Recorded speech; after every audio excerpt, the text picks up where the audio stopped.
राधे कृष्णा। श्रीमद् भगवद गीता अध्याय 11 विराट रूप। अर्जुन ने कहा, आपने जिन अत्यंत गुह्य आध्यात्मिक विषयों का मुझे उपदेश दिया है, उसे सुनकर अब मेरा मोह दूर हो गया है। हे कमल नयन, मैंने आपसे प्रत्येक जीव की उत्पत्ति तथा लय के विषय में विस्तार से सुना है और आपकी अक्षय महिमा का अनुभव किया है।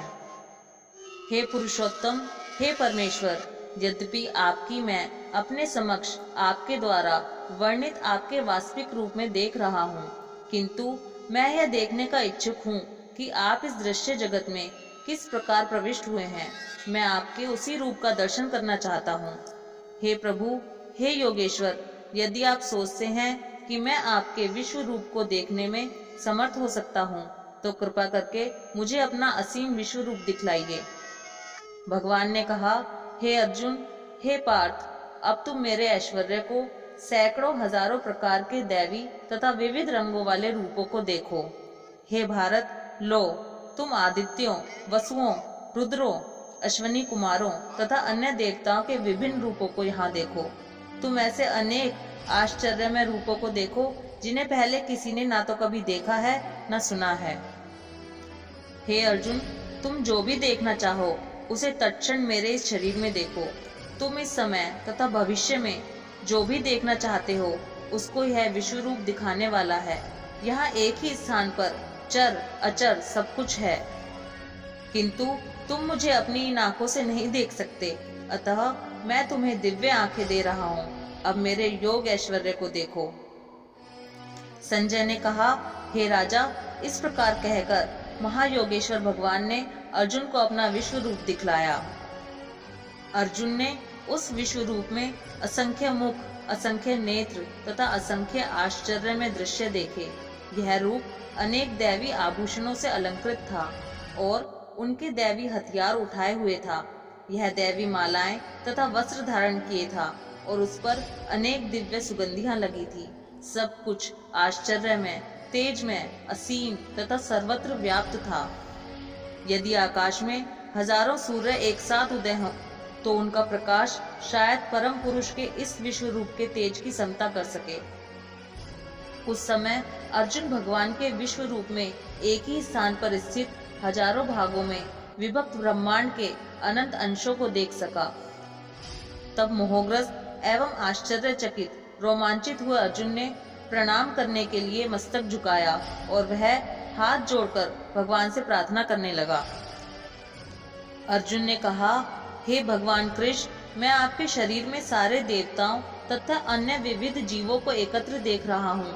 मैं कमल पर आसीन ब्रह्मा, शिवजी तथा समस्त ऋषियों एवं दिव्य सर्पों को देख रहा हूँ।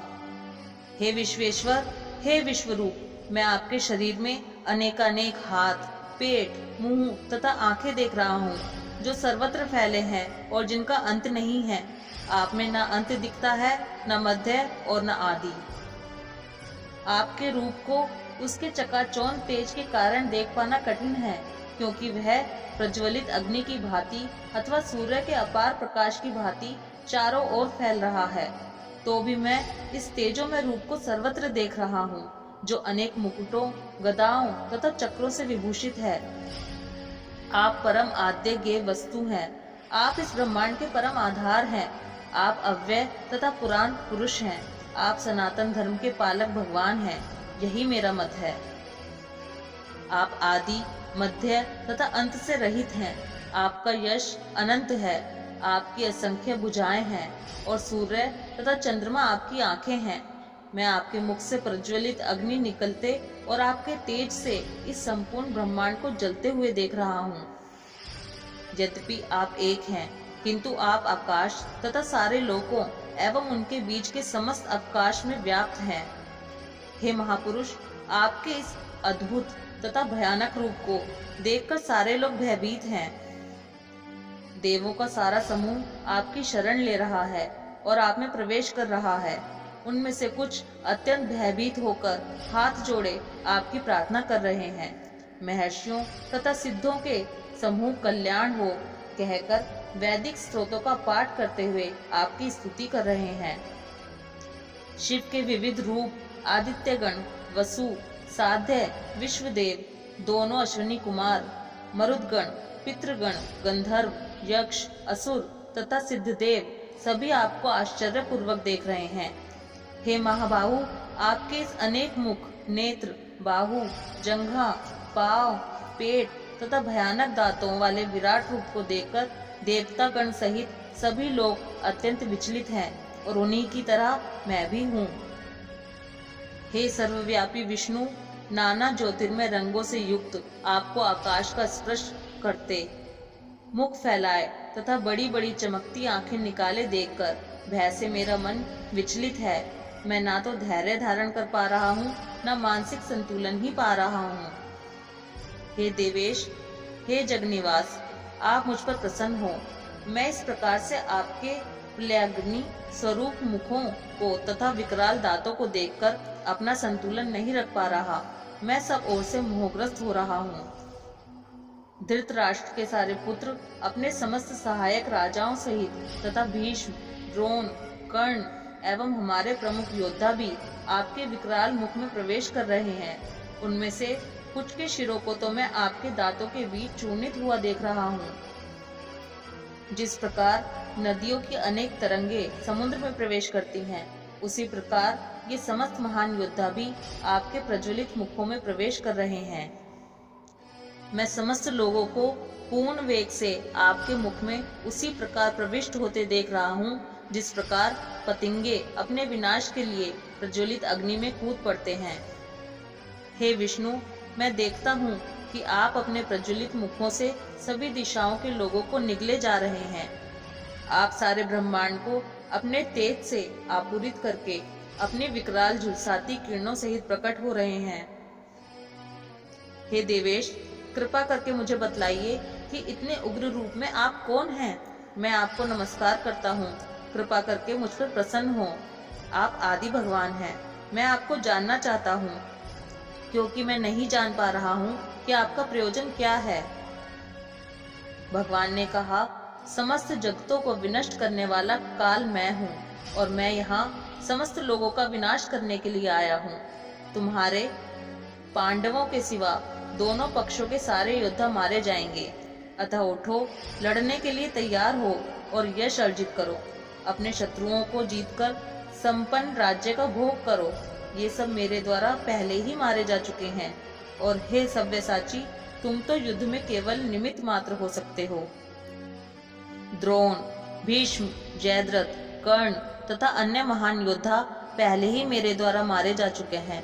अतः तुम उनका वध करो और तनिक भी विचलित ना हो। तुम केवल युद्ध करो। युद्ध में तुम अपने शत्रुओं को परास्त करोगे। संजय ने धृतराष्ट्र से कहा, हे राजा, भगवान के मुख से इन वचनों को सुनकर कांपते हुए अर्जुन ने हाथ जोड़कर उन्हें बारंबार नमस्कार किया। फिर उसने भयभीत होकर अवरुद्ध स्वर में कृष्ण से इस प्रकार कहा। अर्जुन ने कहा, हे ऋषिकेश, आपके नाम के श्रवण से संसार हर्षित होता है और सभी लोग आपके प्रति अनुरक्त होते हैं। यद्यपि सिद्ध पुरुष आपको नमस्कार करते हैं, किंतु असुरगण भयभीत हैं और इधर उधर भाग रहे हैं। यह ठीक ही हुआ है। हे महात्मा, आप ब्रह्मा से भी बढ़कर हैं। आप आदि सृष्टा हैं, तो फिर वे आपको सादर नमस्कार क्यों ना करें? हे अनंत, हे देवेश, हे जगन्निवास, आप परम स्रोत, अक्षर, कारणों के कारण तथा इस भौतिक जगत से परे हैं। आप आदि देव, सनातन पुरुष तथा इस दृश्य जगत के परम आश्रय हैं। आप सब कुछ जानने वाले हैं और आप ही वह सब कुछ हैं जो जानने योग्य हैं। आप भौतिक गुणों से परे परम आश्रय हैं। हे अनंत रूप, यह संपूर्ण दृश्य जगत आपसे व्याप्त है। आप वायु हैं तथा परम नियंता भी हैं। आप अग्नि हैं, जल हैं तथा चंद्रमा हैं। आप आदि जीव ब्रह्मा हैं और आप प्रपितामह हैं। अतः आपको 1000 बार नमस्कार है और पुनः पुनः नमस्कार है। आपको आगे, पीछे तथा चारों ओर से नमस्कार है। असीम शक्ति, आप अनंत पराक्रम के स्वामी हैं। आप सर्वव्यापी हैं, अतः आप सब कुछ हैं। आपको अपना मित्र मानते हुए मैंने हठपूर्वक आपको हे कृष्ण, हे यादव, हे सखा जैसे संबोधनों से पुकारा है। क्योंकि मैं आपकी महिमा को नहीं जानता था। मैंने मूर्खतावश या प्रेमवश जो कुछ भी किया है, कृपया उसके लिए मुझे क्षमा कर दें। यही नहीं, मैंने कई बार आराम करते समय एक साथ लेटे हुए या साथ साथ खाते हुए या बैठे हुए, कभी अकेले तो कभी अनेक मित्रों के समक्ष आपका अनादर किया है। हे अच्युत, मेरे इन समस्त अपराधों को क्षमा करें।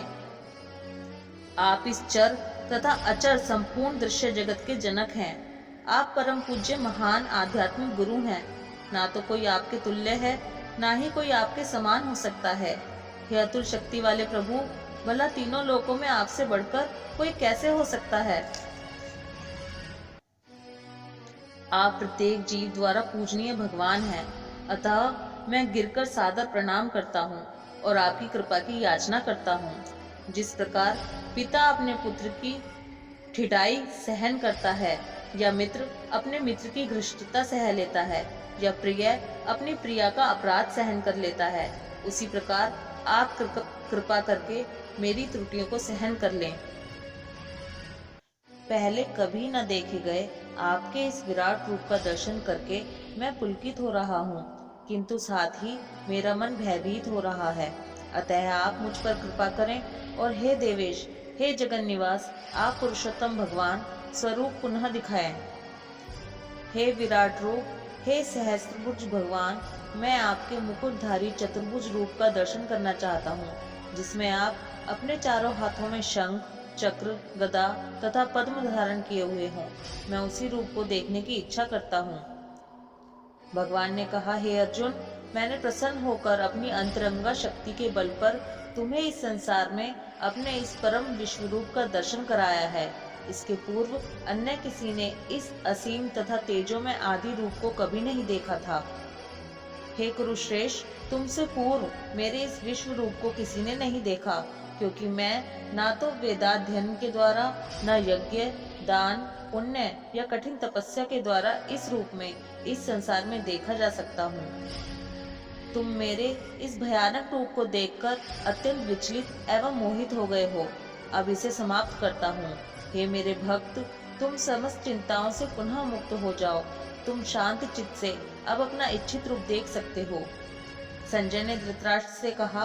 अर्जुन ने इस प्रकार कहने के बाद भगवान कृष्ण ने अपना असली चतुर्भुज रूप प्रकट किया और अंत में 2 भुजाओं वाला अपना रूप प्रदर्शित करके भयभीत अर्जुन को धैर्य बंधाया। जब अर्जुन ने कृष्ण को उनके अनादि रूप में देखा तो कहा, हे जनार्दन, आपके इस अति सुंदर मानवीय रूप को देखकर मैं अब स्थिर चित्त हूँ और मैंने अपनी प्राकृत अवस्था प्राप्त कर ली है। श्री भगवान ने कहा, हे अर्जुन, तुम मेरे जिस रूप को इस समय देख रहे हो उसे देख पाना अत्यंत दुष्कर है। यहाँ तक कि देवता भी इस अत्यंत प्रिय रूप को देखने की ताक में रहते हैं। तुम अपने दिव्य नेत्रों से जिस रूप का दर्शन कर रहे हो उसे ना तो वेदाध्ययन से, ना कठिन तपस्या से, न दान से, न पूजा से ही जाना जा सकता है। कोई इन साधनों के द्वारा मुझे मेरे रूप में नहीं देख सकता। हे अर्जुन, केवल अनन्य भक्ति द्वारा मुझे उस रूप में समझा जा सकता है जिस रूप में मैं तुम्हारे समक्ष खड़ा हूँ, और इसी प्रकार मेरा साक्षात दर्शन भी किया जा सकता है। केवल इसी विधि से तुम मेरे ज्ञान के रहस्य को पा सकते हो। हे अर्जुन, जो व्यक्ति सकाम कर्मों तथा मनोधर्म के कलमश से मुक्त होकर मेरी शुद्ध भक्ति में तत्पर रहता है, जो मेरे लिए ही कर्म करता है, जो मुझे ही जीवन लक्ष्य समझता है और जो प्रत्येक जीव से मैत्री भाव रखता है, वह निश्चय ही मुझे प्राप्त करता है। इस प्रकार श्रीमद् भगवद गीता के 11वें अध्याय विराट रूप का भक्ति वेदांत तात्पर्य पूर्ण हुआ। राधे कृष्णा।